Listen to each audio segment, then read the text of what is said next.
manoloana ny olana misy eo amin'ny fitondrana ara-drazana ao amin'ny Sakalavan'ny Menabe dia nivory ireo andriana rehetra eto Madagasikara sy ireo fanakaviana Kamamy miaraka amin'ireo ampanjaka eto Madagasikara ka milaza fa manohana tsy misy fepetra ny ezaka ataon'ny taranaky ny princesse Colette Kamamy amin'ny fikarakarana ny fampodiana ny kabeson'ny ampanjaka toerana. Tamin'izany ihany koa no nilazany sy nametrahany fanontaniana ho an'ny mikasa anankirotana ny fampodiana ny kabeson'ny ampanjaka toera ity satria dia tsy fomba malagasy no manandratra mpanjaka ao anatin'ny volana mihilana ka manaja ny fomban-drazana ve sa manazimazimba ny fomban-drazana hoy izy ireo mikasa ametraka ny ampanjakany Sakalava Menabe ny 7 sy 20 ny volana Jiona izao. Izany fanjakana Menabe izany raha tamin'ny tantara Madagasikara dia fanjakana matanjaka indrindra.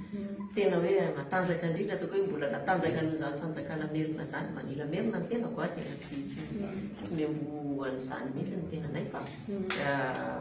tena natanjaka izany fantatsika tantara raha tsy tena hoe tonga hatrany amin'izany mahery izany mbola teny Sakalava itsika ny teny izao. Zahay moa izany dia efa tena nanao fanambarana ny fomba ofisialy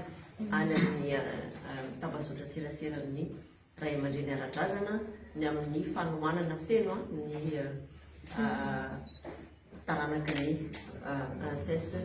Colette Kamamy amin'izao ezaka ataony amin'ny fampahafantarana marina fa ihany koa ampampidiana ny kabeson'ny mpanjaka toera. Izany mpanjaka toera izany no entintsika ampitambatra antsika andriana manerana ny nosy sy amafiorina ny fanjakana andriana isapototra isaparitra manerana Madagasikara amin'ny firaisankina sy ny fifanohanana. Zahay dia manohana zato isan-jato dia ao anatin'izay fanontaniana fotsiny tsy volana milana tsy volana milana ve zany tsika malagasy ve zany anandratra fananjaka amina volana milana izay zany fanontaniana. Nilaza ihany koa izy ireo fa tsy rarahan'ny Sakalava Menabe irery ny fampodiana ny kabeson'ny ampanjaka toera fa rarahan'ny firenena ray manontolo sy ny fanjakana andriana rehetra eto Madagasikara ary mila tandrovana toy ny anak'Andriamaso izy io ka hoe masina antenimenan'ny andriana Merina nagnano taratasy na tagny Paris na tamin'ny présidence république ministère de culture nanao taratasy zany vitany engagement ny sy vorondrokanao prince sy engagement ny famille princière royale fotsiny igny fa engagement ny Madagasikara ray manontolo hoe raha magnino io kabeso io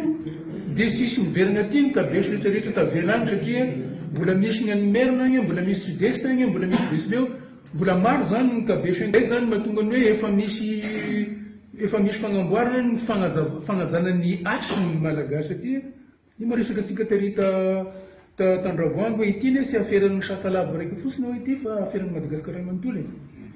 Izany tonga eto amin'ity hoe tsy raha tao agnaty boîte d'allumette io dia tao agnaty posiny Sakalava agny le ity kabeson'ny village toera fa anogasy ray manontolo. Ratsaivana moa ny tantara dia efa nisy ny disadisa tamin'ny fametrahana ny mpanjaka teo aloha saingy ny ravina ihany zany taty aoriana fa izao indray dia averin'ireo taranaka aty afara indray izany disadisa izany eo amin'ny fanaovana amboletra fametrahana ny ampanjaka ao anatin'ny tsy fanajana ny fomban-drazana sy ny tetiarana izao.